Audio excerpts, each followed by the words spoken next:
안녕하십니까. 참 좋은 인연입니다. 업보 차별경 공부 시간이 되겠습니다. 한번 읽어보면서 설명을 드리도록 하겠습니다. 또 중생들로 하여금 지옥의 가품을 받게 하는 10가지 업이 있다. 지옥의 업보 10가지 업이 있다. 그래서 여기서부터 이제 지옥, 아귀, 축생, 아슈라, 인간, 천상계의 이제 인연법에 대해서 하나하나 나오게 될 겁니다. 그래서 첫 번째, 지옥의 가품을 받게 하는, 그러니까 지옥에 떨어지는 10가지 업이 있다. 첫째는 몸으로 중한 악업을 행하는 것이요. 몸으로 중한 악업을 행한다. 여기서 중한 악업은 이제 무거운 악업, 몸으로 무거운 악업을 행하는 것이요. 둘째는 입으로 중한 악업, 입으로 무거운 악업을 행하는 것이며, 셋째는 뜻으로 중한 악업을 행하는 것이다. 뜻으로 이제 무거운 업보를 행하는 것이다. 그래서 몸과 말과 생각으로 무거운 업보를 짓는 것, 그것이 지옥에 떨어지는 업보가 되겠죠. 그래서 우리 부처님의 경전에 보면 법구경이라든가 또 수많은 경전에서 부처님께서 한결같이 몸을 잘 지키고 다스려라, 입을 잘 지키고 다스려라, 마음을 잘 지키고 다스려라, 몸과 말과 생각을 잘 지키고 다스려야 된다라는 구절이 아주 자주자주 볼 수가 있습니다. 그래서 몸과 말과 생각으로 우리가 선업을 짓고 있는지, 몸과 말과 생각으로 악업을 짓고 있는지 우리가 끊임없이 되돌아보고, 끊임없이 업장소멸을 하고, 끊임없이 복과 선업과 공덕을 닦을 수 있도록 끊임없이 노력을 해야 되겠습니다. 넷째는 아주 없어진다는 소견을 내는 것이요. 다섯째는 항상 있다는 소견을 내는 것이며. 자, 여기서 이제 중요한 게 나오네요. 자, 넷째는 아주 없어진다는 소견, 그러니까 아주 없어진다, 사라진다라는 견해를 내는 것이며, 이걸 우리가 부처님 가르침 공부하면 단멸견이라는 게 나옵니다. 단멸견, 모든 것은 끊겼다. 그래서 이제 대표적인 게, 사람이 죽으면 모든 것이 끝난다. 그냥 이번 생만 있을 뿐 다음 생은 없다. 사람이 죽으면 그걸로 끝난 것이다 라는 견해를 이제 악도에 떨어지는 그런 아주 삿된 견해다라는 게 경전을 보다 보면 나옵니다. 그래서 우리 주변에 보면 윤회가 없다라는 식으로 말씀하시는 분들이 곧잘 있습니다.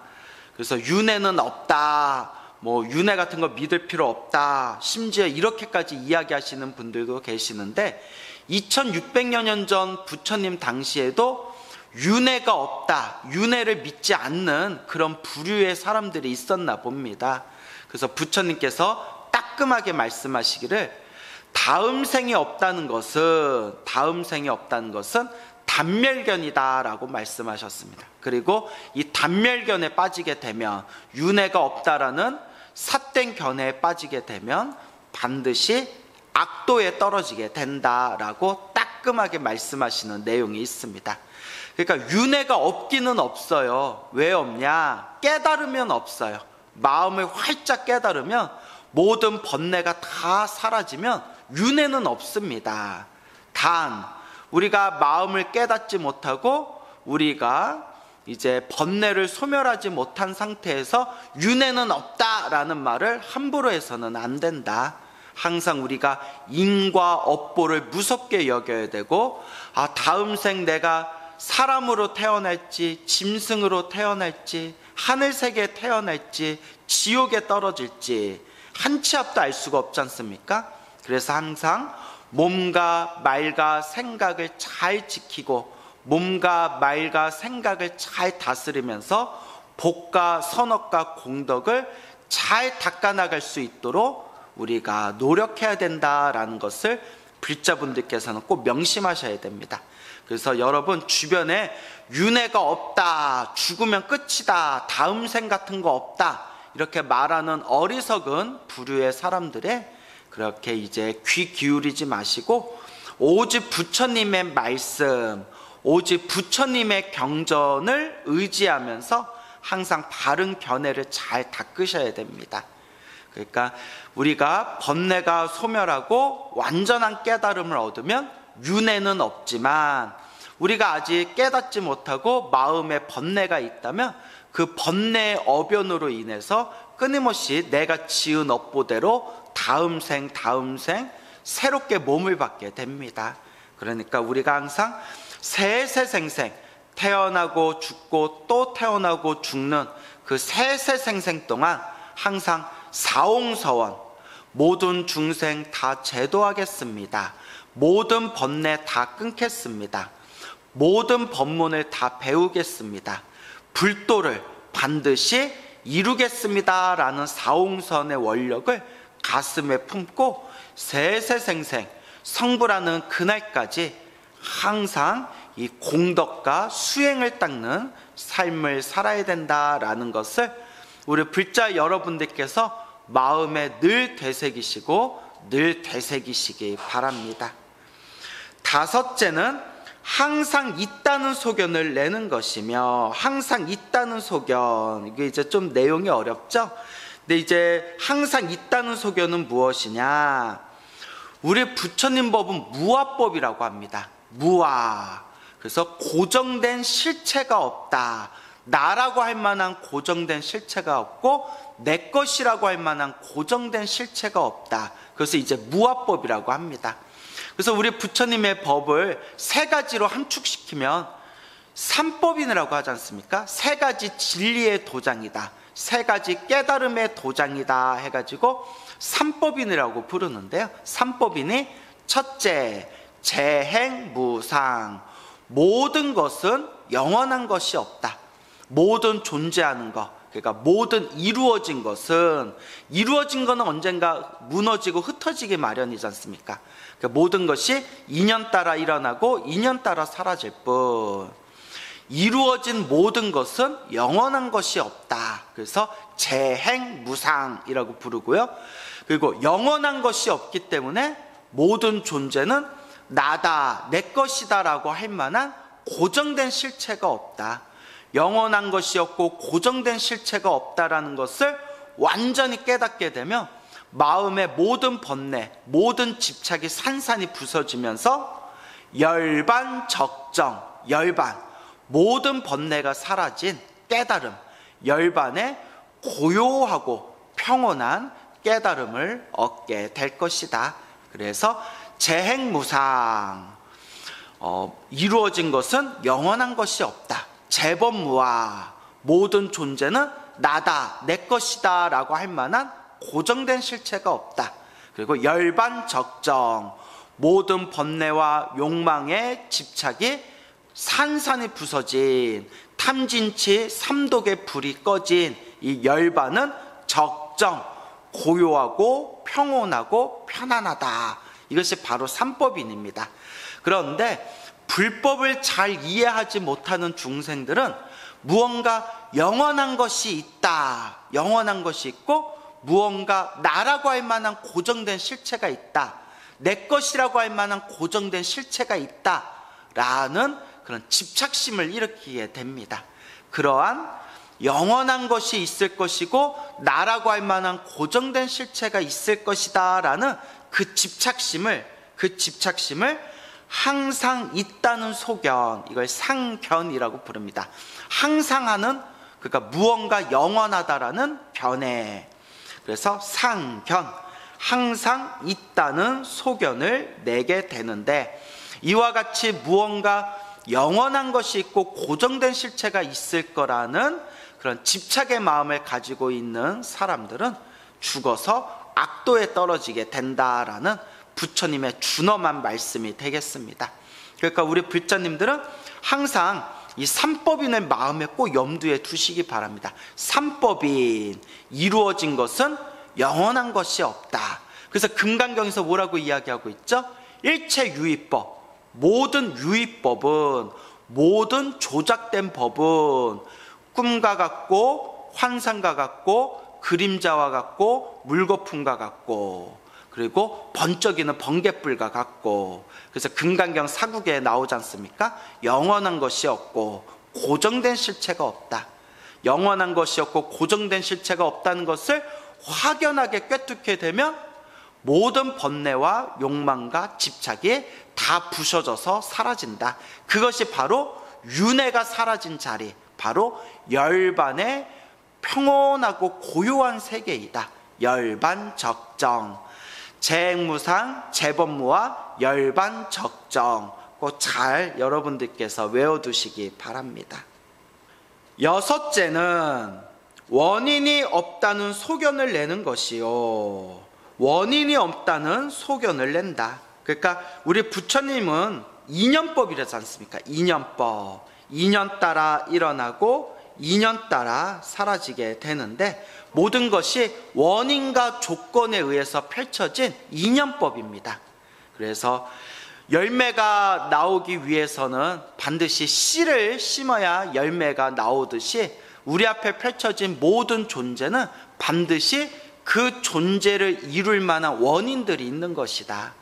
그런데 이제 불법을 이해하지 못하는 사람들은 원인, 이 인과법, 이 인연법을 올바르게 보지 못하고 마치 모든 것은 우연에 의해서 이루어진다, 모든 것은 특별한 법칙이 없고 다 우연 따라 일어나고 우연 따라 사라지는 것이다 와 같이 이 인연법을 무시하는 견해를 일으키게 됩니다.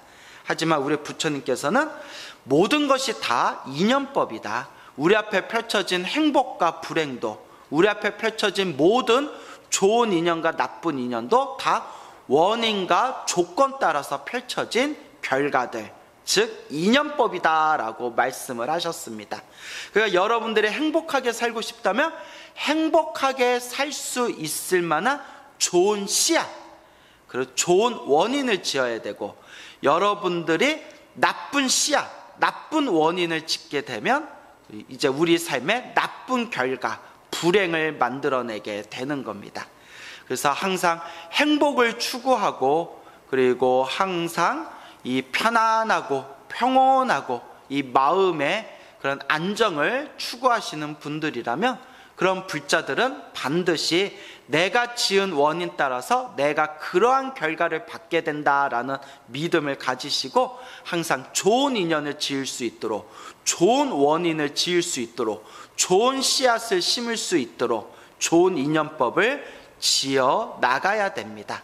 그래서 우리가 살아가는 데 있어서 또 우리 앞에 펼쳐진 모든 존재와 현상에 아무런 원인이 없다, 그냥 우연 따라 일어나는 것이다 라는 견해는 악도에 떨어지는 견해가 된다라고 부처님께서 이제 말씀하시고 계시는 겁니다. 그래서 2600년 전에 부처님 당시에 이와 같은 견해들을 가진 사람들이 있었습니다. 그래서 아무런 그런 이제 원인 없이 모든 게 우연에 의해서 생기는 것이다 라는 견해를 가진 사람들이 있었고, 또 혹은 모든 것은 하늘의 신이 모든 걸 결정짓는 것이다 라는 어리석은 견해에 빠진 중생들도 있었고, 이렇게 숱하게 수많은 그런 잘못된 견해를 가진 중생들이 있었는데, 그런 잘못된 견해를 진실이라 믿고 어리석은 짓을 하면서 살면 다음 생에 악도에 떨어지게 된다. 그래서 부처님께서는 그 하나하나에 대해서 따끔하게 비판하시면서, 모든 것은 인연 따라 일어나고 인연 따라 사라지는 것이고, 그 인연법을 짓는 것은 바로 나의 몫이고, 내가 어떤 인연법을 닦아 나아가냐에 따라서 나의 행복과 불행이 펼쳐지게 된다. 그래서 항상 복과 선업과 공덕을 잘 닦아야 되고 이 마음을 잘 닦아야 된다라고 부처님께서 구구절절히 경전에서 설법하신 겁니다. 그래서 우리 주변의 사람들을 보면 야, 인생 살아가는데 별거 없어. 죽으면 다 끝이야. 그리고 잘 살고 못 살고 그것도 다 운이야. 야, 절에 가고 부처님 믿는다고 일이 다 잘 풀리겠냐? 그러면 이 세상에 못 살 사람 하나도 없겠다. 이런 식의 견해를 일으키는 사람들이 있지 않습니까? 그런 견해에 귀 기울이지 마시고 오직 진정한 불자라면 오직 부처님의 가르침, 부처님의 말씀, 부처님의 경전에 의지하면서 마음을 닦아야 된다라는 것을 꼭 명심하시기 바랍니다. 7째는 짓는 이가 없다는 소견을 내는 것이며, 짓는 이가 없다. 자, 이것도 이제 부처님 당시에 있었던 그런 이제 삿된 견해 중에 하나인데, 원인도 없고 결과도 없고, 그리고 원인과 결과 속에서 그것을 지은 자도 없다라는 허무주의가 있었습니다. 허무주의가 있었는데, 원인이 없다, 무언가를 몸과 말과 생각으로 무언가 행위를 지었는데 그 행위를 지은 자도 없다라는 허무주의에 대해서 부처님께서 경계하는 말씀이 되겠습니다. 허무주의, 예를 들어서 뭐 사람을 죽여도 사람이 죽은 바가 없고 사람을 죽인 자도 없다라는 이런 이상한 사이코패스, 소시오패스 같은 그런 이상한 허무주의라든가 그런 공허한 염세주의 같은 것을 이제 비판하는 내용이 되겠습니다. 그래서 짓는 이가 없다라는 소견을 내는 것에 대해서 부처님께서 내가 지은 업은 반드시 내가 받는다고 했습니다. 우리가 지은 업은 반드시 우리가 받는다. 단 무아법, 아까 말한 무아와 공사상의 입장에서 보면 몸과 말과 생각으로 어떤 행위를 지었다 했을 때 그 행위를 지은 자가 고정된 실체가 없다는 겁니다. 고정된 실체가 없다. 근데 여기서 중요한 게 아무것도 없다는 허무주의가 아니라 무언가 영원하다라는 고정된 실체가 없다라는 입장에서 업을 지은 자도 없고 업을 받는 자도 없다라는 내용이 경전에 나오는데, 그거는 재범무아의 무아법, 고정된 실체가 없다라는 무아법과 공사상 입장에서 바라본 거지, 여기서 말하는 이제 외도들이 얘기하는, 불교 외의 외도들이 얘기하는 허무주의를 말하고 있는 게 아닙니다. 그래서 여러분, 우리가 불교 공부하다 보면 부처님이 말씀하신 공사상, 모든 것이 텅 비어있다라는 공사상하고 모든 것이 아무것도 없다라는 허무주의하고 헷갈려하는 분들이 있습니다. 그래서 불교 공부를 잘못하신 분들 중에서는 불교 공부하다가 허무주의나 염세주의에 빠지시는 분들이 있거든요. 이거는 옛날부터 우리 선지식들이 말씀하셨지만, 불교 공부를 하면서 허무주의, 염세주의에 빠지는 것은 불교를 잘못 이해하고 있는 겁니다.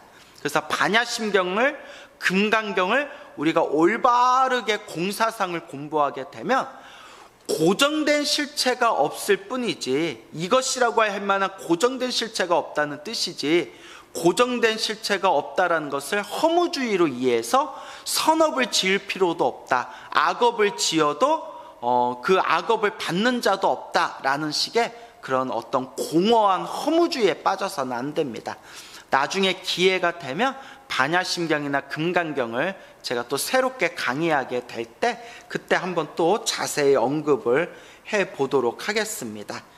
그래서 짓는 이가 없다, 받는 이가 없다, 이것은 이제 부처님 가르침을 믿지 않는 허무주의에 빠진 사람들의 견해. 그래서 허무주의에 빠져서 선업도 없고 악업도 없고, 선업을 받는 자도 없고 악업을 받는 자도 없고, 선업을 짓는 자도 없고 악업을 짓는 자도 없다라는 이런 허무주의에 삿된 견해에 빠진 중생은 나중에 죽어서 이제 악도에 떨어지게 된다라는 말씀이 되겠죠. 그러니까 항상 내가 지은 업은 내가 받는다라는 인과 업보, 인연법에 대한 무서움을 여러분들이 가슴에 품고 항상 업장과 악업과 죄업을 소멸하도록 끊임없이 기도하고, 또 끊임없이 복과 선업과 공덕을 잘 닦아 나가셔야 됩니다. 8째는 소견이 없다는 소견을 내는 것이며, 자, 이것도 이제 부처님 당시에 있었던, 그 부처님 당시에 어느 종교인이 있었는데, 이 부처님 당시에 그 어떤 종교인은 자기는 아무런 견해가 없다라는 그런 말을 하고 다녔습니다. 나는 아무런 견해가 없다. 나는 아무런 생각이 없다. 소견이 없다. 그러니까 부처님께서 그 얘기를 듣고 이렇게 말씀하십니다. 아무런 견해가 없다는 그게 견해 아니냐라고 부처님께서 따끔하게 얘기하시거든요. 그래서 소견이 없다는 소견, 아무런 견해가 없다라는 그 견해, 이것도 이제 공허한 허무주의, 염세주의와 이제 맞닿기 때문에 이것도 이제 허망한 삿된 견해이다. 그래서 나는 아무 생각 없어, 뭐 이런 식으로 이제 살아가게 되면 복과 선업과 공덕을 잘 닦는 그런 어떤 수행의 마음에서 벗어나서 허무주의에 빠지게 되겠죠. 그래서 부처님께서 소견이 없다라는 소견, 그러니까 나는 아무 견해가 없다라는 그 견해도 삿된 견해이다, 이제 이런 말씀이 되겠습니다. 그러면 우리는 어떤 견해를 가져야 될까요? 항상 부처님의 말씀, 부처님의 경전에 의지해야 된다라는 것을 다시 한번 여러분들이 명심하시기 바랍니다. 9째는 치우친 소견으로 내는 것이며, 치우친 소견, 이것을 우리 불교에서는 극단의 견해라고 합니다. 극단, 그러니까 유와 무, 있다, 없다 라와 같은 견해, 이것이다, 저것이다 라는 분별심을 뜻하는 것이 되겠습니다. 그래서 치우친 견해, 이것 아니면 저거, 그리고 저거 아니면 이거, 이러한 분별심, 우리 중생들은 끊임없이 분별심을 일으키지 않습니까? 근데 여러분, 분별심이 나쁘지만 분별심 중에서는 좋은 분별심도 있습니다. 좋은 분별심도 있어요. 좋은 분별심은 어떤 분별심이냐? 부처님의 올바른 말씀을 잘 분별해서 닦는 것, 세상에 삿된 옳지 못한, 바르지 못한 가르침을 잘 분별해가지고 걸러내는 것 등등이 바로 올바른 분별심이 되겠습니다. 그래서 나쁜 분별심, 너와 나를 구별하고 너와 나가 서로 다르고 내가 너보다 낫다, 내가 너보다 잘났다라는 이러한 나쁜 분별심은 우리가 악업을 짓게 되지만, 부처님의 바른 가르침을 분별하고 세상의 삿된 가르침을 분별해서 걸러내는 이런 바른 분별심은 우리를 깨달음의 길로 인도해 줍니다. 그래서 분별심도 좋은 분별심이 있고 나쁜 분별심이 있다. 여기서 말하는 치우친 소견을 내는 것은 나쁜 분별심을 뜻하는 거예요. 나쁜 분별심, 이런 번뇌와 망상으로서 분별해가지고 이제 사람들을 괴롭히고 나 자신의 이익을 추구하는 이러한 치우친 견해, 극단의 견해는 죽어서 악도에 떨어지게 된다라는 말씀이 되겠습니다. 자, 10째는 은혜 갚을 줄을 모르는 것이니, 그렇죠? 우리 중생들이 은혜를 받았으면 또 은혜를 갚아야 되잖아요. 은혜 갚을 줄 모르는 마음은 이제 나의 이익만을 추구하고 나의 욕심만을 추구하고 나의 욕망만을 추구하는 자들은 이 이웃과 내 주변 사람들과 그리고 이 세상의 은혜를 모르고 저버리고 인륜을, 윤리와 도덕을 저버리는 그런 삶을 사는 사람들은 죽어서 악도에 떨어지게 될 것이다 라는 말씀이 되겠습니다. 이런 10가지 업으로 지옥의 가품을 받느니라. 그래서 다시 한번 읽어보겠습니다. 첫째는 몸으로 무거운 악업을 행하는 것이요, 둘째는 입으로 무거운 악업을 행하는 것이며, 셋째는 뜻으로, 생각으로 무거운 악업을 행하는 것이다. 넷째는 아주 없어진다는 소견을 내는 것이요, 아주 없어진다, 이것도 허무주의죠. 허무주의, 단멸견이라고 부른다고 했죠. 허무주의. 다섯째는 항상 있다는 소견을 내는 것이며, 항상 있다는 소견, 무언가 영원한 것이 있고 무언가 고정된 실체가 있다라는 그런 집착심을 일으키는 것을 뜻하고 있습니다. 여섯째는 원인이 없다는 소견을 내는 것이요, 원인이 없다, 인연법을 무시하는 거죠. 일곱째는 짓는 이가 없다는 소견을 내는 것이며, 짓는 이가 없다, 어떠한 행위를 지었는데 받는 자가 없다, 이것은 이제 이것도 또한 허무주의, 공허주의에 빠지게 된 거죠. 여덟째는 소견이 없다는 소견을 내는 것이요, 이것도 이제 허망한 생각이죠. 망상의 마음을 뜻합니다. 아홉째는 치우친 소견으로 내는 것이며, 분별심을 뜻하는 거죠. 근데 제가 분별심도 좋은 분별심이 있고 나쁜 분별심이 있다고 했죠. 우리는 나쁜 분별심을 없애도록 노력해야 됩니다. 열째는 은혜 갚을 줄을 모르는 것이니 윤리와 도덕을 무시하는 것을 뜻합니다. 이런 10가지의 업보로 지옥에 태어나는 그런 업을 받게 된다라는 뜻이 되겠습니다. 또한 중생들로 하여금 축생의 갚음을 받게 하는 10가지 업이 있다. 중생들이 축생으로, 짐승으로 태어나는 10가지 업보가 있다. 짐승으로 태어나는 10가지 업보. 첫째는 몸으로 중간 악업을 행하는 것이요, 둘째는 입으로 중간 악업을 행하는 것이며, 셋째는 뜻으로 중간 악업을 행하는 것이다. 중간 악업이라고 돼 있죠. 그러니까 이제 우리가 업보를 지을 때에도 무거운 업보가 있고 좀 가벼운 업보가 있고, 그 무거운 업보와 가벼운 업보의 중간이 이제 중간 업보가 되겠죠. 그래서 무거운 업보를 지었을 때에는, 아주 극악한 무거운 업보를 지었을 때에는 지옥에 떨어지게 되고, 그리고 여기서 나온 대로 무거운 업보, 지옥에 떨어질 만큼의 무거운 업보는 아니지만 중간의 업보, 중간의 죄업, 중간 수준의 악업을 짓게 되면 이제 축생으로 태어나게 된다라는 뜻이 되겠네요. 자, 그래서 몸과 말과 생각으로 이제 안 좋은 업보, 악업들을 짓게 되면 이제 축생, 이제 짐승으로 태어나게 된다라는 뜻이 되겠죠. 넷째는 탐하는 번뇌를 따라 온갖 악업을 지는 것이요. 그러니까 탐하는 번뇌, 탐욕을 뜻하는 거죠. 탐욕. 그래서 탐욕에 의해서 온갖 나쁜 업보를 짓는 것이요.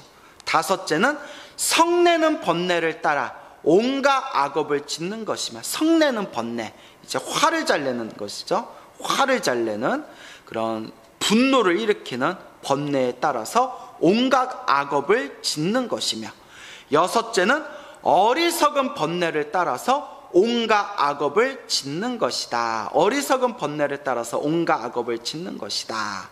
그래서 이제 부처님 경전이나 혹은 이제 불교 설화 같은 걸 보면 우리가 우리 번뇌의 3가지 속성이 있지 않습니까? 탐욕과 성냄과 어리석음. 그래서 탐욕과 성냄과 어리석음에 휩쓸려서 아주 극악한, 아주 못되고 흉악한 무거운 업보를 지으면 당연히 이제 지옥에 떨어지게 될 것이고, 그리고 지옥에 떨어질 정도의 업보는 아니지만 탐욕으로 큰 업보를 짓게 되면 이제 그 탐욕의 업보로 돼지로 태어나게 되고, 우리가 흔히 돼지하면 탐욕의 상징으로 여기지 않습니까? 그래서 돼지로 태어나게 되고, 승질을 잘 내며 화를 잘 내며 이 분노를 잘 일으키면 독사로 태어나게 된답니다. 왜냐하면 독사가 항상 가슴에, 마음에 독을 품고 있지 않습니까? 그래서 불교설화를 보면 화를 잘 내는 사람들은 독사로 태어난다, 뭐 또 그런 구절이 있습니다. 그리고 어리석은, 어두침침한 어리석은 견해에 이제 빠지게 되면 이제 소로 태어나거나 혹은 나무 밑에나 그 바위 밑에 기생하고 있는 벌레로 태어나게 된다고 합니다. 이런 내용들이 다 부처님 경전이나 선지식들 말씀에 이제 많이 나옵니다. 그래서 우리 부처님의 가르침을 올바르게 깊이 공부하지 않는 분들은 무슨 사람이 죽었는데 짐승으로 태어나냐, 벌레로 태어나냐, 부처님 경전에 어디 그런 내용이 나오느냐, 심지어 그렇게도 얘기하시는 분들이 있는데 부처님 경전에 다 나오는 말씀입니다. 우리 중생들이 다들 아르마리가 많아지고 번뇌와 망상이 많아지다 보니까 심지어 절에 다니는 불자들조차도 부처님의 말씀, 부처님의 경전을 100% 믿지를 못하더라고요. 근데 이제 이와 같은 이 내가 지은 인연법에 의해서, 선업과 악업에 의해서 다음 생에 내가 어떤 몸을 받게 되는지에 대해서는 이미 부처님께서 수많은 경전에서 설법을 하셨습니다. 그래서 우리들은 그저 부처님의 말씀을 잘 믿고 항상 복과 선업과 공덕을 닦고 이 마음 공부를 잘하도록, 이 마음 수행을 잘하도록 항상 명심하고 실천할 수 있도록 노력해야 되겠습니다. 그래서 이와 같이 탐욕에 휩쓸리고 성냄, 분노, 화에 휩쓸리고 어리석음에 휩쓸리게 되면 이와 같이 이제 짐승, 축생의 몸을 받게 된다. 이제 이런 말씀이 되겠네요. 자, 그리고 7째는 중생을 꾸짖는 것이요. 중생을 꾸짖는다. 여기서 말하는 중생을 꾸짖는다는 것은 이제 말로써 중생, 사람들을 괴롭힌다라는 뜻이 있습니다. 중생을 꾸짖는다. 예전에 어느 학교 선생님이 저한테 이런 질문을 하시더라고요. 스님, 제가 스님 법문을 많이 듣고 있습니다. 스님 법문을 들으면서 인과 업보가 이렇게 무섭구나라는 걸 많이 느꼈습니다. 근데 스님, 제가 교사라서, 학교 선생님 교사라서 어쩔 수 없이 학생들한테 험한 말을 할 때가 있는데 이것도 악업이 됩니까? 라고 하시더라고요. 이것도 업보가 됩니까? 그 평소에 학생들한테 험한 말을 많이 하셨는지 막 찔리셨나 봐요. 그래서 이제 학교 선생님이신 그 교사 불자님한테 뭐라고 이야기했냐면 하나만 생각하면 안 됩니다. 우리 불교에서 말하는 선업과 악업은 의도에서 결정됩니다. 의도, 내가 어떤 의도로 그런 짓을 저질렀냐. 그렇기 때문에 내가 짜증나고 내가 화가 나가지고 학생한테 험한 말을 한 것은 악업이 되겠지만, 이 학생이 정말 바른 길을 갔으면 하는 마음에 좋은 말을 하면 못 알아들으니까 이 학생을 따끔하게 가르쳐서 이 학생이 바른 길을 가기를 원하는 그런 좋은 의도로 험한 말을 했을 때, 꾸짖었을 때, 꾸중했을 때는 악업이 되지 않습니다 라고 말씀을 드렸습니다. 이제 어떤 의미인지 이해가시겠죠? 그러니까 내가 어떠한 업을 지었을 때 그 업이 몸과 말과 생각으로, 특히 몸과 말로 무언가 업을 지었을 때 내가 어떤 마음으로 지었냐, 어떤 의도로 지었냐, 그것이 이제 중요한 핵심이 되겠습니다. 그러니까 좋은 마음으로 중생을 꾸짖었냐, 아니면 내 탐욕과 성냄과 어리석음에 빠져서 중생을 괴롭히고 꾸짖었냐, 이것이 이제 선업이 될 수도 있고 악업이 될 수도 있겠죠. 그러니까 동전 한 면만 봐서는 안 됩니다. 그래서 우리가 불교 공부할 때는 원만하게 두루두루 공부해야 됩니다. 부처님께서는 이 경에서는 이런 관점에서 말씀하셨구나, 저 경전에서는 또 다른 관점에서 설법하셨구나, 이렇게 경전을 두루두루 보면서 우리가 원만하게 부처님의 가르침을 공부해야 되겠습니다. 8째는 중생을 괴롭히고 해치는 것이며, 그렇죠, 중생을 괴롭히고 해치는 것. 그래서 이제 이런 내용들을 읽어보다 보면 우리가 사극, 드라마나 영화 같은 데 보면 탐관오리들 나오지 않습니까? 탐관오리들. 그 탐관오리들, 아주 그냥 흉악한 그 관리들이, 흉악한 벼슬아치들이 이제 우리 서민들, 백성들을 괴롭히는 내용이 나오지 않습니까? 그래서 막 엄청난 세금을 막 떼가고, 저 집에서 애가 굶고 있는데 쌀독에 쌀을 막 다 퍼가고, 막 이런 내용들 나오지 않습니까?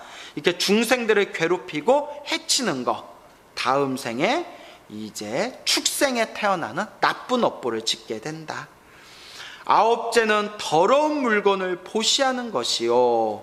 자, 그 보시하기는 보시하는데, 보시하기는 보시는 엄청 좋은 거지 않습니까?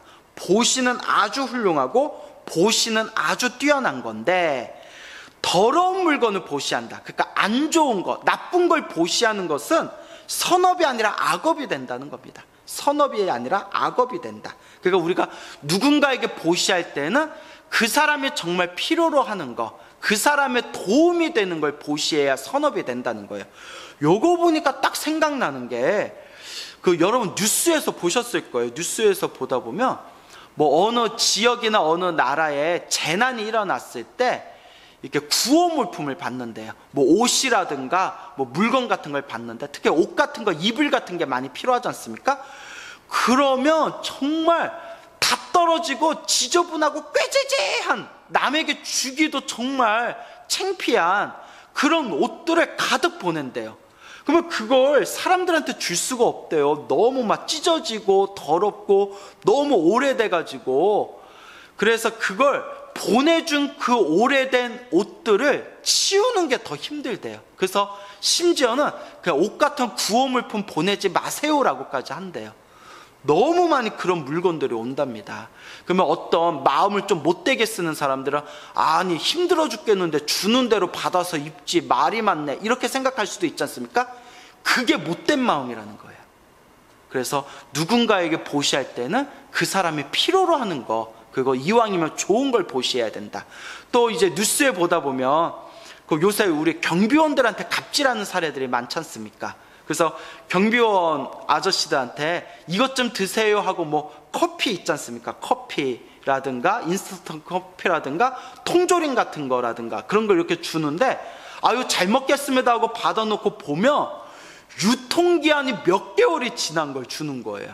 그러니까 자기들이 버리기 아깝거나 치우기 귀찮으니까 이거 드세요 하면서 유통기한이 몇 달이 지난 걸 경비원 아저씨한테 주는, 그런 정말 좀 사람답지 못한 그런 불미스러운 사건도 이제 뉴스에서 볼 때가 있습니다.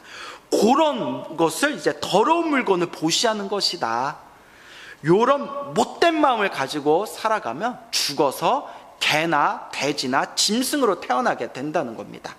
그러니까 여러분, 근데 이제 몰라서 준 거는, 그거는 이제 큰 악업이 되지 않아요. 불교에서는 의도가 중요하다고 했죠. 내가 정말 좋은 마음으로 경비원 아저씨들한테 내가 빵이라든가 음료수를 챙겨드려야지 하고 드렸는데, 알고 봤더니 유통기한이 지나 있었던 거예요. 근데 나는 몰랐어요. 나는 모르고 순수한 마음으로 이제 드린 거는, 그건 악업이 되지 않습니다. 내가 모르고 실수로 한 거기 때문에. 그렇지만 실수를 했지만 뒤에서 이제 쌍욕을 먹겠죠. 예. 자, 그래서 그런 것들은 우리가 이제 조금 조심해야 되는 부분이 있는 것 같아요. 그래서 보시할 때는 그 사람들한테 필요로 하는 거, 좋은 걸 보시해야 된다. 열째는 음행하는 것이니, 음행하는 것. 여기서 말하는 이제 음행이라는 것은 이제 삿된 음행, 이제 바람 피고 하는 거 있죠? 이제 윤리와 도덕에서 어긋나는 성관계를 갖는 거. 이렇게 윤리와 도덕에서 어긋나는 그런 잘못된 성관계를 맺는 거. 이것은 이제 짐승으로 태어나는 업보를 받게 된다. 이제 이런 뜻이 되겠습니다. 자, 그래서 여기 별 내용이 없죠? 이해가 되시죠? 이런 10가지 업으로 축생의 업보, 가품을 받게 된다. 자, 그래서 한번 또 쭉 읽어보겠습니다. 처음부터. 첫째는 몸으로 중간 악업을 행하는 것이요.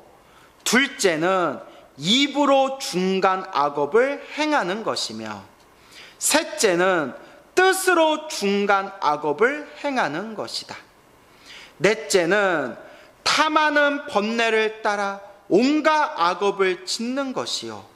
다섯째는 성내는 번뇌를 따라 온갖 악업을 짓는 것이며, 여섯째는 어리석은 번뇌를 따라 온갖 악업을 짓는 것이다.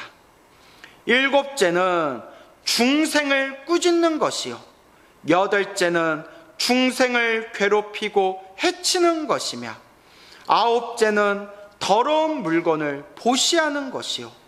열째는 음행하는 것이니, 이런 10가지 업보로 축생의 가품, 축생의 업을 받게 된다. 그러니까 우리가 항상 조심해야 됩니다, 여러분. 몸과 말과 생각으로 나쁜 업을 짓지 않도록 조심해야 되고, 혹 내가 실수로 나쁜 업을 짓게 되었다 하더라도 항상 마음속으로 늘 부처님께 참회하면서, 부처님, 시작 없는 옛적부터 몸과 말과 생각으로 지은, 알고 지었건 모르고 지었건 제가 지은 모든 악업을 참회하겠습니다 라는 마음으로 항상 조심스럽게 매일매일 기도하면서 업장소멸하고 매일매일 선업과 공덕을 닦아 나아가야 됩니다. 그래서 꼭 명심하시기 바랍니다. 또 중생들로 하여금 악귀의 가품을 받게 하는 10가지 업이 있다. 악귀는 귀신이에요. 귀신인데 배고픔에 굶주린 귀신들, 그래서 배고픔에 떨고 있는 배고픔에 굶주린 귀신들을 악귀라고 부릅니다. 악귀. 그래서 전생에 욕망과 욕심으로 살아가고 탐욕이 가득하고 다른 사람에게 폐를 끼치면서 다른 사람들을 힘들게 하면서 나의 이익만을 추구했던 존재들이 악귀로 많이 태어나게 된다고 합니다. 그래서 배고픔에 굶주린 귀신들의 세계, 악귀가 되겠습니다. 자, 그래서 한번 읽어보겠습니다. 첫째는 몸으로 가벼운 악업을 행하는 것이요. 자, 아까 지옥에 떨어진 거는 이제 무거운 악업이라고 했죠. 지옥에 떨어진 건 무거운 악업이고, 축생으로 떨어지는 것은 중간의 악업이고, 악귀로 떨어지는 것은 가벼운 악업이다. 자, 근데 여러분, 여기서 이제 중요한 게 있어요. 경전마다 내용이 조금씩 다른 부분이 있다고 했잖아요. 이제 다른 우리가 책을 통해서 공부를 하다 보면 무거운 업보를 지으면 지옥에 떨어지고, 중간에 업보를 지으면 이제 악귀에 떨어지고, 조금 가벼운 업보를 지으면 축생에 떨어진다. 이제 이런 내용이 나옵니다. 그리고 이게 좀 바뀌었죠. 이 책의 업보차별경에서는 축생이 악귀보다 더 괴롭고 무거운 업보다라는 식으로 얘기했고, 예? 그리고 이제 또 다른 책에 보면 축생보다 악귀, 배고픔에 굶주린 악귀들이 더 괴로운 존재들이다. 또 이렇게 되어 있습니다. 근데 요거는 이제 왜 차이가 나냐 하고 제가 봤더니, 지옥에 가장 괴로운 건 당연한 거고요. 지옥도 뭐 수백 개의 지옥이 있다고 하거든요. 대표적인 게 뭐 8대 지옥, 그 다음에 또 더 나아가면 뭐 108지옥, 더 나아가면 또 수백 개의 수많은 지옥들이 있는데, 지옥이 가장 괴로운 세상이고, 다만 악귀하고 축생은 여러분 업이 저마다 달라요. 그러니까 악귀도 수많은 악귀들이 있고, 축생도 수많은 축생들이 있어요. 예를 들어 축생들도 뭐 개, 고양이, 돼지, 소 등등으로 해서 엄청나게 많은 축생들이 있고, 그와 같이 악귀들도 악귀 한 종류만 있는 게 아니라 무슨 악귀 해서 수많은 악귀들이 있어요. 그러니까 악귀들도 어떤 악귀는 지옥만큼 괴로운 악귀들도 있고, 또 어떤 악귀들은 축생보다 좀 편한 악귀들도 있고, 그리고 짐승들도 어떤 짐승들은 정말 지옥같이 괴로운 삶을 사는 짐승들도 있고, 또 어떤 짐승들은 주인 잘 만나가지고 정말 저기 길에서 그냥 밥 못 먹고 길에 쓸어서 자고 있는 사람보다도, 인간보다도 더 호의호식하면서 사는 짐승들도 있잖아요.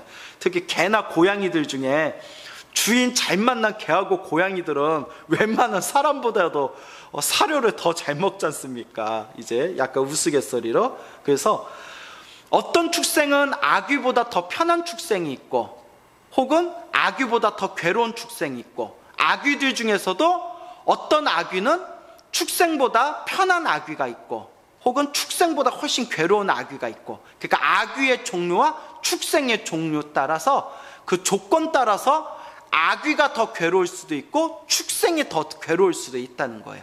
그래서 경전마다 어떤 경전에는 축생보다 아귀가 더 괴롭다라고 말하는 경전도 있을 것이고, 또 어떤 경전은 그 반대로 축생이 아귀보다 더 괴로울 것이다, 이렇게 얘기하는 경전도 있을 것이고, 그런 차이가 있는 거예요. 이제 이해가 가시죠?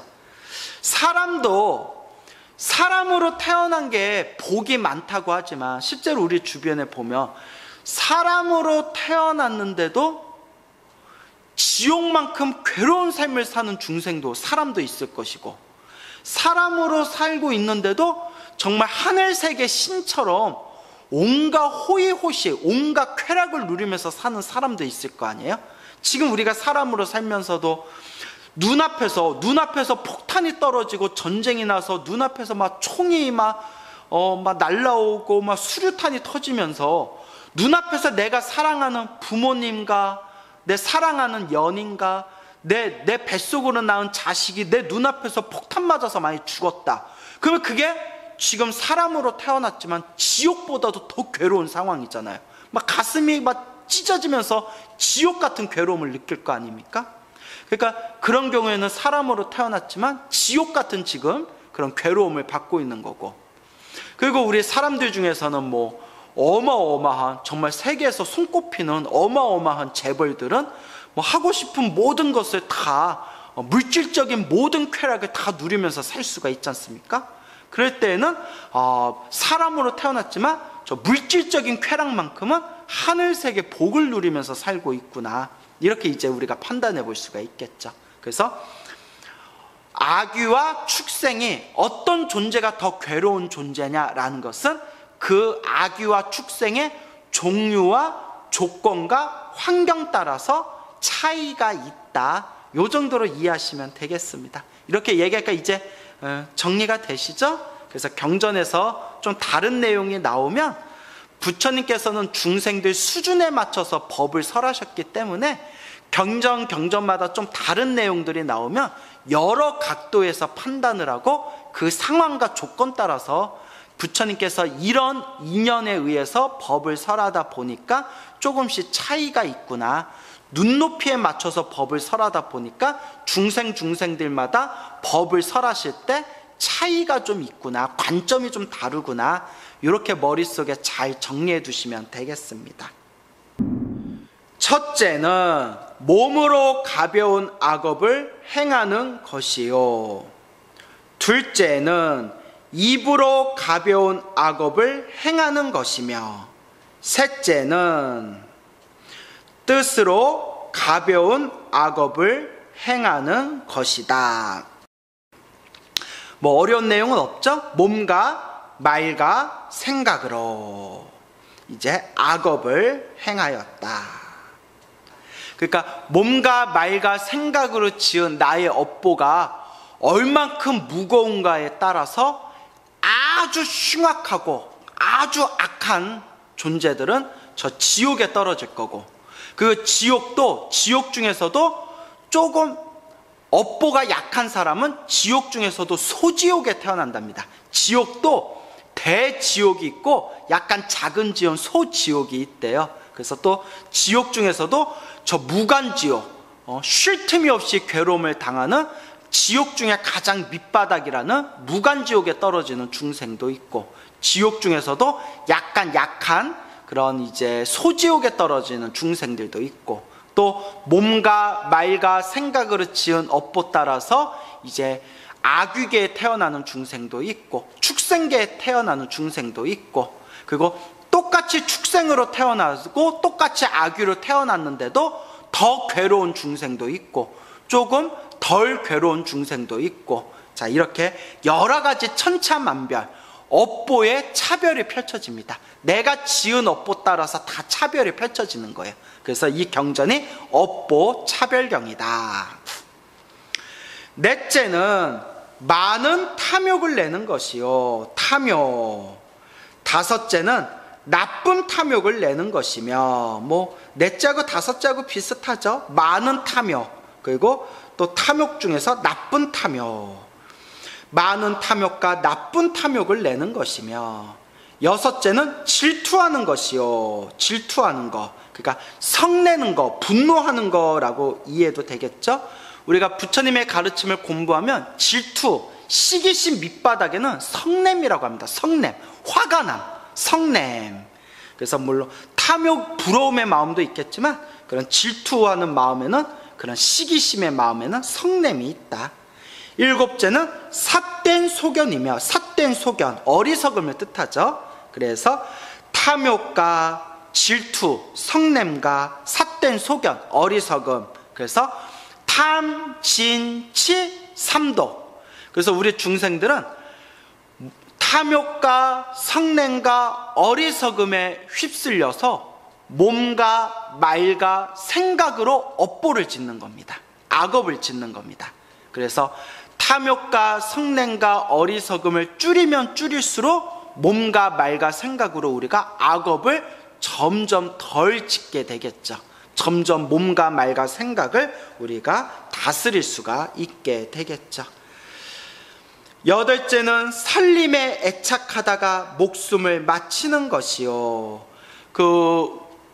우리 주변의 중생들을 보면 평생 그냥 돈만 벌기 위해서 사는 사람들도 있지 않습니까? 오로지 돈을 목적으로, 오로지 물질적인 것만을 목표로 살아가는 사람들이 있고, 또 평생 동안 돈과 물질적인 것만을 추구하면서 살면서 한 번도 제대로 복과 선업과 공덕을 제대로 닦아보지도 못하고, 그리고 마지막 죽어서 숨 끊어지는 그 순간조차도 아이고 내 돈, 아이고 내 재산, 아이고 내 땅, 아이고 내 건물, 아이고 아까워, 이렇게 내가 평생 동안 모아놨던 내 살림살이에 애착하고 집착하다가 목숨이 끊겼을 때, 이게 탐진치 중에 뭐가 될까요? 탐욕이 되겠죠. 이 탐욕심에 의해서 결국은 이렇게 악귀계에 빠지게 된다. 그래서 여러분 꼭 명심하셔야 됩니다. 우리 불자들은 열심히 노력하되 노력조차 안 하면 그건 허무주의죠. 여러분, 불교는 허무주의가 아니라고 했습니다. 열심히 노력하면서 일하되 되고 안 되고는 다 내 복 따라 살아가는 겁니다. 근데 노력조차 안 하면 안 됩니다. 열심히 노력하되 되고 안 되고는 내 복 따라, 내 전생에 내가 지은 복 따라서 다 살아가게 된다. 그리고 열심히 노력하면서 살아가되 항상 복과 선업과 공덕을 닦고 항상 염불하는 마음을 항상 가져야 된다. 그리고 우리 진정한 불자라면 목숨이 끊기는, 코에 숨이 끊기는 그 순간에 염불하면서 죽을 수 있어야 된다. 우리가 막 숨 끊어졌을 때 막 손발을 허저으면서 죽기 싫어, 아우 내 돈, 내 땅, 내 재산 이러면서 죽게 되면 그건 오히려 탐욕의 악업이 된다는 거예요. 숨이 끊어지는 그 순간에 나무아미타불, 관세음보살, 지장보살, 그 숨이 끊어지는 그 순간에 나무아미타불 하고 염불하면서 우리가 목숨을 마칠 수 있다면 이번 생 불자로서 정말 잘 살았다, 이제 이런 말씀을 드리고 싶습니다. 근데 우리가 숨 끊어지는 그 순간에 나무아미타불 하고 염불하려면 얼마나 평소에 염불 수행을 많이 해야 되겠습니까? 설마 여러분들 이렇게 놀다가 숨 끊어질 때쯤에 숨 끊어지게 한 10초 전에 5초 전에 나무아미타불 하고 죽어야지, 혹시 이런 아니란 생각 갖고 계신 분은 안 계시죠? 그건 절대 쉽지가 않습니다. 평소에 염불하고 염불한 수행의 공덕과 염불의 습관이 있어야 숨 끊어지는 그 순간에 나무아미타불 염불하면서 우리가 이 세상을 아름답게 회양할 수 있고, 숨 끊어지는 그 순간에 우리가 염불하면서 죽을 수 있다면 다음 생에 극락왕생하든 혹은 다음 생에 더 좋은 몸으로 더 좋은 세상에 태어날 수 있다. 이걸 꼭 명심하시길 바랍니다. 아홉째는 굶어서 죽는 것이며, 굶어서 죽는데 왜 악귀로 태어날까요, 여러분? 어떤 분이 스님, 굶어 죽는 것도 서러워 죽겠는데 내가 뭔 죄를 지었다고 굶어 죽는 것도 서러워 죽겠는데 굶어 죽어가지고 악귀로 태어납니까? 자, 그래서 여러분, 경전은 골고루 봐야 된다고 했죠?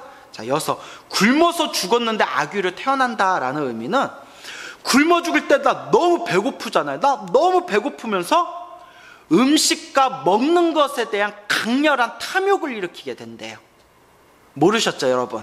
그러니까 굶어 죽는 거는 불쌍한데 굶어 죽으면서 그 죽기 직전에 한 생각이 먹고 싶어, 배고파, 먹을 거, 그렇게 음식에 대한 강렬한 그런 탐욕심에 의해서 굶어 죽으면서 다음 생에 아귀로 태어나는 인연을 심게 된대요.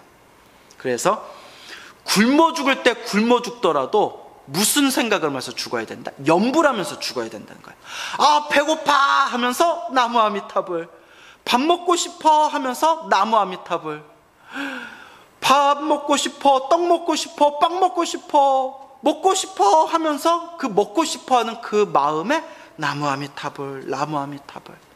내가 과거 전생에 너무나 박복하게 살고 내가 과거 전생에 죄업을 많이 지어서 이번 생에 굶어 죽게 되었구나.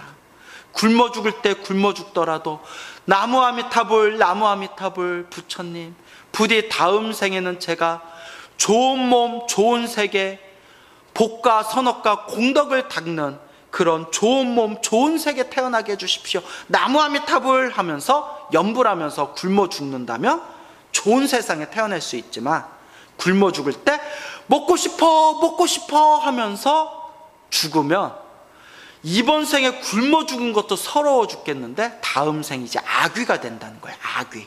근데 이제 불교설화 중에 공포소설 같은 내용이 있거든요. 거기 이제 이런 내용이 있어요. 특히 일본 불교설화에 보면 굶어 죽은 그 귀신들이 아귀가 돼가지고 막 이렇게 살아있는 사람들을 막 깜짝 놀래키고 막 괴롭히는 그런 내용이 나오거든요. 그때 이제 어느 고승이 나타나서 염불해주고 경전을 독송해주고 먹을 것을 사방에 뿌리니 그 굶어 죽었던 그 아귀들, 그러니까 어떻게 보면 불쌍한 중생이죠. 불쌍한 귀신들이죠. 그 귀신들이 그 큰 스님의 염불공덕으로 이제 다들 천도되었다. 아귀가 다들 천도되었다. 뭐 이런 내용들이 뭐 불교, 특히 일본 불교설화에 그런 내용들이 나오더라고요. 그래서 스님, 굶어서 죽는 것도 서러운데 왜 아귀로 태어납니까? 라고 했을 때 굶어 죽을 때 그 강렬한 탐욕심이 나를 아귀로 태어나게 한다. 그러니까 죽을 때 죽더라도 우리가 이제 간절하게 염불하면서 죽어야 된다. 열째는 목이 말라 죽는 것이니, 목이 말라 죽는다. 이제 아홉째하고 같죠? 근데 이제 이 업보차별경 내용이 여러분 느끼셨겠지만 10개로 딱딱 나눠요.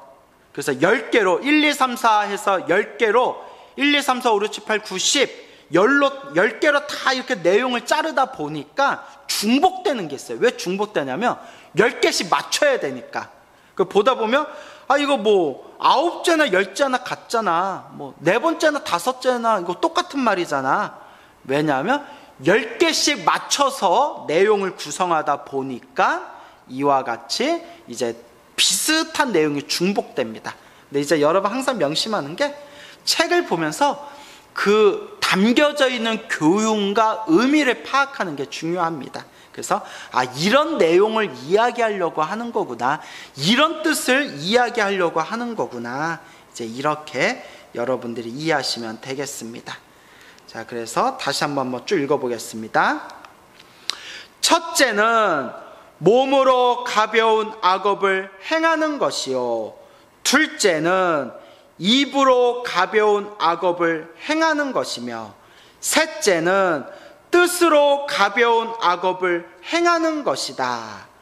넷째는 많은 탐욕을 내는 것이요, 다섯째는 나쁜 탐욕을 내는 것이며, 여섯째는 질투하는 것이요, 성내는 것이요, 일곱째는 삿된 소견이며, 여덟째는 살림에 애착하다가 목숨을 마치는 것이요, 아홉째는 굶어서 죽는 것이며, 열째는 목이 말라 죽는 것이니 이 10가지 업으로 아귀의 가품을 받게 되니라. 이 10가지의 업보로 다음 생에 아귀로 태어나게 되느니라 라는 내용이 되겠습니다.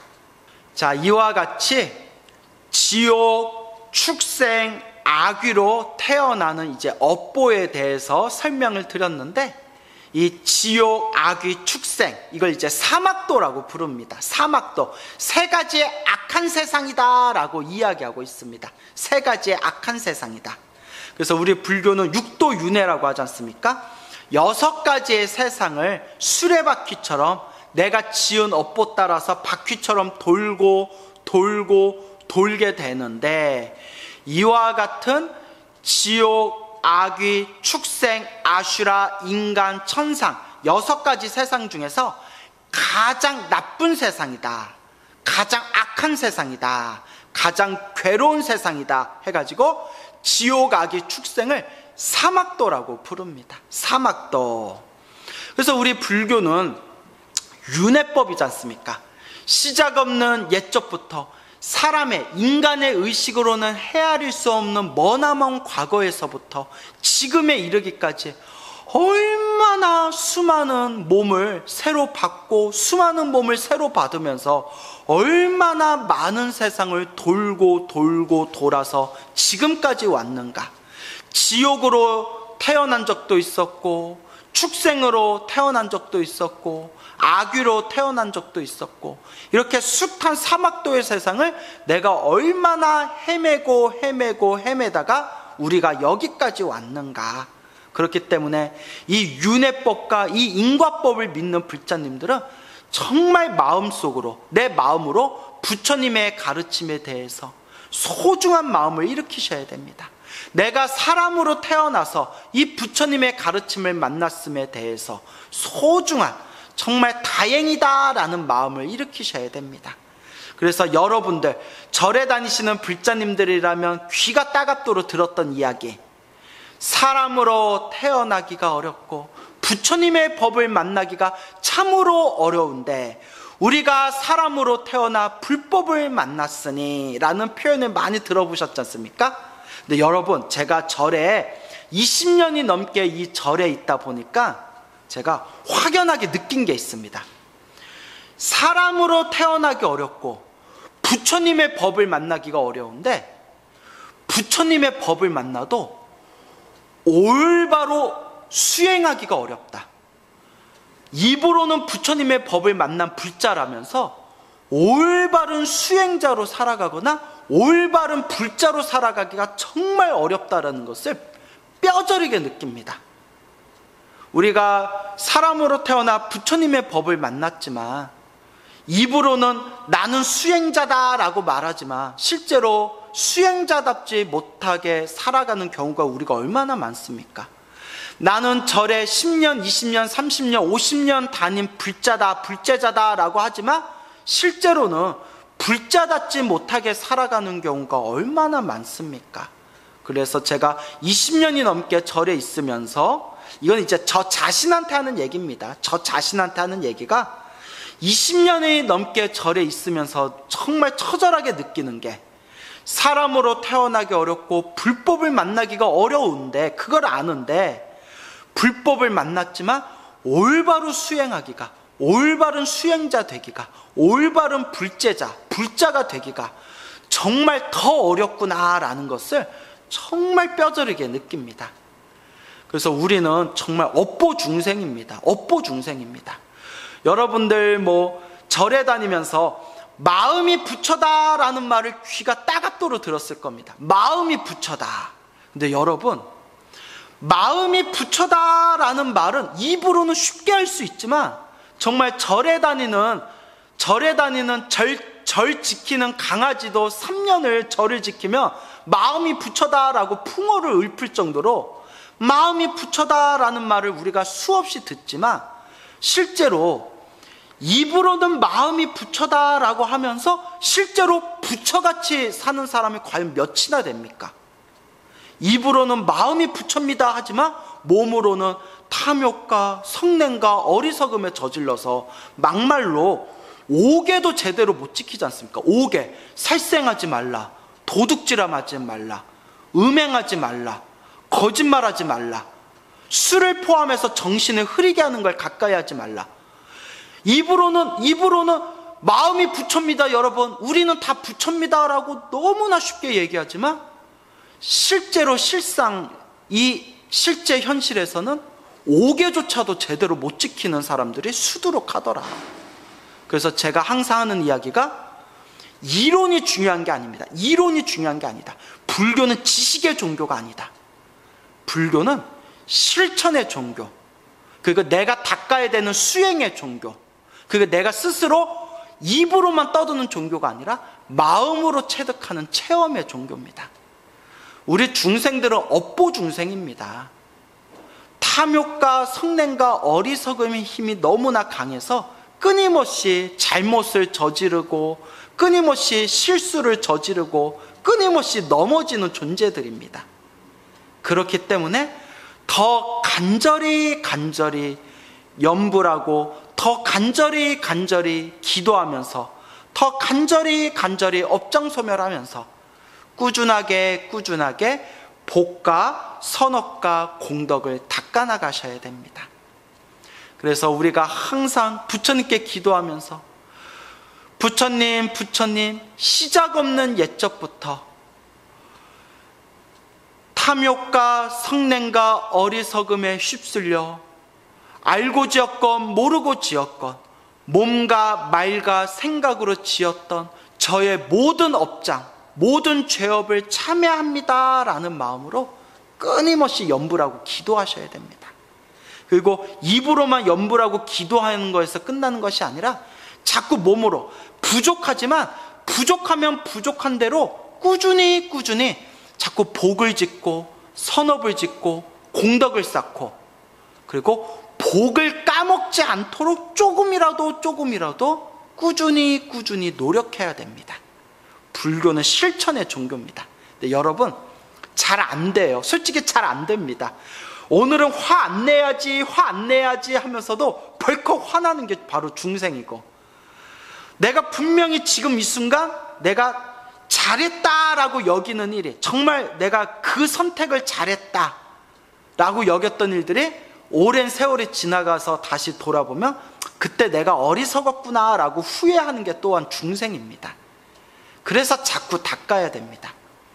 오죽하면 우리 모든 과거, 현재, 미래 모든 부처님들께서 삼아승직업을 닦았다라고 말씀하시지 않습니까? 삼아승직업, 아승직업, 인간의 숫자로 헤아릴 수 없는 기나긴 시간을 아승직업이라고 부릅니다. 그 아승직업을 몇 번을 굴리셨다? 3번. 도저히 인간의 숫자로 헤아릴 수 없는 그 머나먼 그 수 없는 시간, 윤회의 시간을 3번을 굴리고 나서 육바라밀을 완성하여 완전 무결한 부처님이 되셨다라고 경전에서 수없이 말씀하시지 않습니까?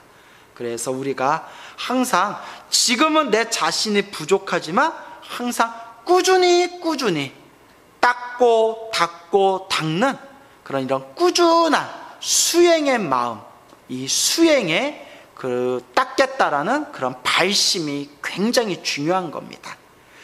그래서 우리가 천수경을 독송할 때, 천수경을 독송하면서 천수경의 첫 구절이 뭐죠? 정구업진으로 시작하십니까? 정구업진언. 입으로 지은 업을 참회합니다. 정구업진언. 입으로 지은 업을 참회합니다. 정구업진언. 입으로 지은 업을 청정하게 깨끗하게 하는 진언이란 뜻입니다. 그러니까 입으로 지은 업을 참회하는 마음부터 시작하는 겁니다. 정, 깨끗할 정, 구업, 입으로 지은 업, 정구업 진언, 입으로 지은 업을 깨끗이 하는 진언. 그래서 우리가 보면 살생중재 금일참회, 투도중재 금일참회, 사음중재 금일참회, 망어중재 금일참회, 기여중재 금일참회, 양설중재 금일참회, 악구중재 금일참회, 탐해중재 금일참회, 진해중재 금일참회, 치암중재 금일참회 해서 시박참회라고 나오죠? 불자라면 다 외우고 계시죠? 자, 여기서 살생중재 금일참회, 투도중재 금일참회, 사음중재 금일참회 나오죠? 살생, 투도, 사음, 살생하고 도둑질하고 삿된 음란한 짓을 한 것은 이 3가지는, 살생과 투도와 이 사음은 몸으로 지은 업을 뜻합니다. 몸으로 지은 업. 그리고 망어중재 금일참회로 해서 망어, 기어, 양설, 악구, 망어, 거짓말, 기어, 아첨하는 말, 양설, 막 이렇게 두 말, 이간질시키는 말, 악구, 악구는 악한 말, 욕설 같은 악한 말, 나쁜 말. 그래서 망어, 거짓말과 기어, 막 아첨하는 속이는 말과 양설, 막 이간질시키는 말과 악구, 악한 그런 욕설 같은 나쁜 말, 이 네 가지는 어디에 들어간다? 입으로 지은 업에 들어갑니다. 그 다음에 마지막에 탐, 진, 치, 탐해중재 금일참회, 그 다음에 진해중재 금일참회, 그 다음에 치암중재 금일참회 할 때 탐욕과 성냉과 어리석음은 생각으로 지은 업, 마음으로 생각으로 지은 업에 들어갑니다.